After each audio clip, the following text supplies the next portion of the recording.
नमस्कार, मैं हूं आपके साथ प्रदीप आजाद। कहते हैं कि सियासत करने वालों को और अपनी सियासी चालों पर पॉलिश करने या फिर चमकाने के लिए नेताओं को खूब पापड़ बेलने पड़ते हैं। पक्ष में हैं तो विपक्ष के आरोप और ताने झेलने पड़ते हैं, और अगर विपक्ष में हैं तो सरकार की कारगुजारियों से दो चार होना पड़ता है। और शायद यही सियासत का दस्तूर भी है। अब देखिए, देश में इस वक्त लाउड स्पीकर पर लाउड राजनीति चल रही है, या इसे यूं भी कह सकते हैं कि लाउड राजनीति भी की जा रही है। मध्य प्रदेश हो, यूपी हो या फिर राजस्थान का करौली, पिछले दिनों जिस तरह से यहां का माहौल बिगड़ा, उसके बाद सरकारें भी हाशिए पर आ गई और विपक्ष के तानों की तलवारें भी उस पर लटक गई। लेकिन अगर विपक्ष सीधी चुनौती दे सरकार को तो क्या माना जाए? चलिए बात राजस्थान की कर लेते हैं। सूबे की राजधानी जयपुर की आज अंबेडकर जयंती है और देश के हर गांव, कस्बे समेत पूरे हिंदुस्तान में डॉक्टर भीमराव अंबेडकर जयंती कार्यक्रम धूमधाम से मनाया जा रहा है। आयोजन जयपुर में भी हुए, लेकिन इसी बीच राजस्थान के चर्चित नेता और भाजपा सांसद डॉक्टर किरोड़ी लाल मीणा ने आज गहलोत सरकार को सीधे तौर पर ललकार दिया, सीधी चुनौती दे डाली और सरकार के आदेशों को हवा कर दिया। अब इस मसले पर डॉक्टर किरोड़ी लाल मीणा का तर्क क्या था वो भी आपको बताएंगे, लेकिन उससे पहले आपको ये बता दें कि आखिर कैसे डॉक्टर किरोड़ी लाल मीणा ने गहलोत सरकार को सीधी चुनौती दी। दरअसल आज दोपहर डॉक्टर किरोड़ी लाल मीणा एक उस रैली में, उस यात्रा में शामिल थे जो स्टेचू सर्किल से चली थी अंबेडकर चौराहे तक। काफी तादाद में लोग शामिल थे, लेकिन पुलिस का यह सीधा ऐलान था कि रैली या इस यात्रा में लाउड स्पीकर नहीं बजेंगे और सरकार की इजाजत भी नहीं थी।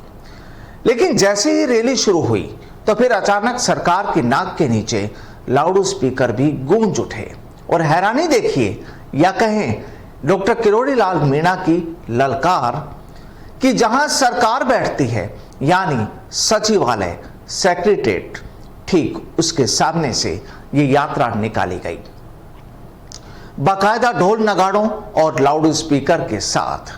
लेकिन सरकार वहां नहीं थी और डॉक्टर किरोड़ी लाल मीणा की चुनौती को कबूल किया गया। अब इस संबंध में डॉक्टर किरोड़ी मीणा का तर्क ये कि गहलोत सरकार तुष्टीकरण की राजनीति कर रही है। मीणा ने सीधे तौर पर कहा कि सरकार ने तमाम बंदिशें लगा दी है, लेकिन आज हम जयपुर की सड़कों पर डॉक्टर भीमराव अंबेडकर की जयंती मना रहे हैं। उन्होंने सीधे तौर पर कहा कि सरकार के तमाम प्रतिबंध काफी दुर्भाग्यपूर्ण है और फिर चाहे सरकार उनके खिलाफ जो भी करे, जो भी कार्रवाई करे, उन्हें मंजूर है। वो कहते हैं कि सरकार ने उन्हें परमिशन भी नहीं दी, तो फिर तय यही हुआ कि सरकार चाहे जो करे कर लेगी। डॉक्टर किरोड़ी का आरोप ये कि तुष्टीकरण की पाठशाला में पढ़कर आए हैं गहलोत साहब, और पूरी कांग्रेस की शुरू से यह परंपरा रही है कि उन्होंने तुष्टीकरण की राजनीति की है। हालांकि यह कोई पहली मर्तबा नहीं कि ऐसा अंदाज डॉक्टर किरोड़ी लाल मीणा का पहली बार सामने आया हो, लेकिन आज के इस जलसे के बाद अब यह साफ हो चला है कि डॉक्टर मीणा ने शायद अब यह ठान लिया है कि वो गहलोत सरकार से आमने सामने की लड़ाई लड़ने के मूड में है। बहरहाल सियासत है, सियासी पटकथा है।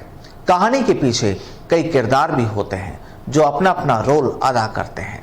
लेकिन हाँ, जो भी हो, आज की इन तस्वीरों को देख ये तो कहा ही जा सकता है कि डॉक्टर मीणा की ये गहलोत सरकार को सीधी चुनौती थी। अब चाहे भाजपा अपनी अलग चुनौतियां देने में जुटी हो, लेकिन यहां की कहानी कुछ और ही नजर आती है। नमस्कार।